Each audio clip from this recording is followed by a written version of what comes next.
ভোটে পরাজয়ের পর এই প্রথম রাজপথে প্রতিবাদ কর্মসূচিতে দেখা গেল তৃণমূল কংগ্রেসকে। বুধবার ভোট পরবর্তী হিংসা এবং হকার উচ্ছেদের প্রতিবাদে বিধানসভায় ধর্নায় বসেন তৃণমূল বিধায়করা। বর্তমানে বিধানসভায় তৃণমূলের বিধায়ক সংখ্যা ৮০ হলেও এদিনের কর্মসূচিতে দলের প্রায় ৫০ জন বিধায়ককে দেখা যায়নি। দলনেত্রীর নির্দেশে বৃহস্পতিবার হাওড়া, শিয়ালদা ও বালিগঞ্জ স্টেশন চত্বরে হকার উচ্ছেদের প্রতিবাদে বিক্ষোভ কর্মসূচির পরিকল্পনা করা হয়েছিল। সেই কর্মসূচির অংশ হিসেবেই বৃহস্পতিবার বিকেল ৫টা নাগাদ শিয়ালদা স্টেশন চত্বরে প্লাস্টিকের ত্রিপল পেতে চোং হাতে বিক্ষোভে সামিল হন তৃণমূলের ৩ বিধায়ক।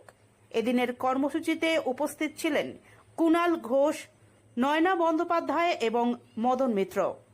অন্যদিকে হাওড়ায় মুখ্যমন্ত্রী শুভেন্দু অধিকারীর কর্মসূচিকে কেন্দ্র করে তৃণমূলের বিক্ষোভের অনুমতি দেয়নি পুলিশ। একইভাবে বালিগঞ্জ স্টেশন চত্বরেও অনুমতি না মেলায় সেখানে নির্ধারিত প্রতিবাদ কর্মসূচি পালন করতে পারেনি তৃণমূল কংগ্রেস।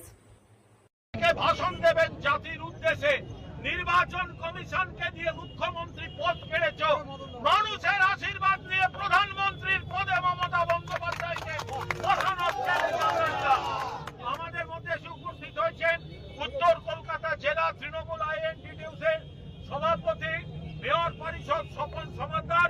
আমি স্বপনদাকে কিছু বলার জন্য অনুরোধ করছি।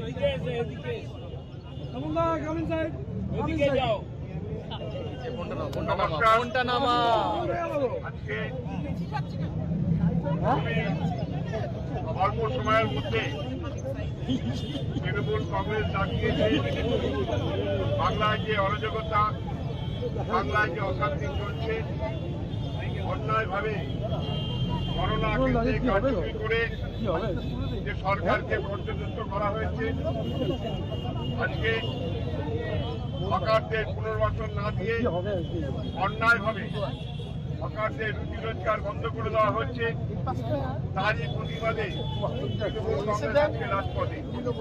আজকে শুধু শিয়ালদা অঞ্চলে নয়, বালিগঞ্জ এবং হাওড়াতেও আমাদের এই অভিযান চলছে।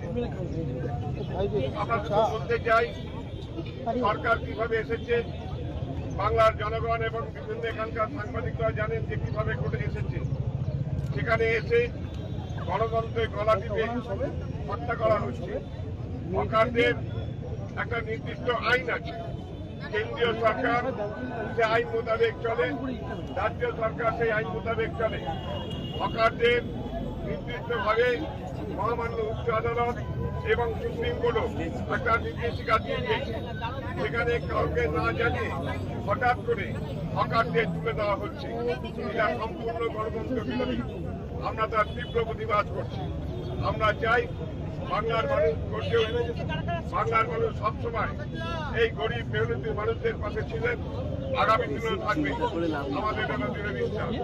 আমরা চাই আগামী দিন প্রশাসনের জোর করে বলপূর্বক কোনো জায়গায় উচ্ছেদের নাম করে মানুষের প্রতি অন্যায় সাজা হচ্ছে। কোনো জায়গায় রাতের অন্ধকারে আমাদের হকার ভাইদের তুলে দেওয়া হচ্ছে, হকার ভাইদের জিনিসপত্র লুট করে দেওয়া হচ্ছে। এই অন্যায় বিরুদ্ধে আমাদের আজকে শুরু হলো আন্দোলন। হঠাৎ করে খুব অল্প সময়ের নোটিশে আজকে আমাদের আন্দোলন সংগঠিত হয়েছে। আগামী দিন আরো বৃহত্তর আন্দোলন হবে। বাংলার মানুষকে সঙ্গে নিয়ে ভয় দেখিয়ে জোর করে কখনো আন্দোলনকে পরিবর্তন করা যায় না।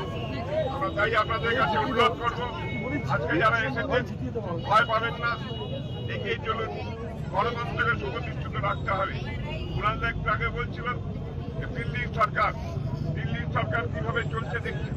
যেই নির্বাচন হয়ে গেছে গ্যাসের দাম বাড়িয়ে দিয়েছে, যে নির্বাচন হয়ে গেছে দৈনন্দিন জিনিসপত্রের দাম বেড়ে চলেছে, নির্বাচন হয়ে গেছে একজন বাইরে বিদেশে ঘুরতে চলে গেছে। আজকে যেভাবে বাংলার মানুষকে গণতন্ত্র গলা টিপে হত্যা করা হয়েছে, তার বিরুদ্ধে সমস্ত মানুষের একজন মানুষও বলতে পারবেন না যে মমতা বন্দ্যোপাধ্যায় উন্নয়ন করেনি।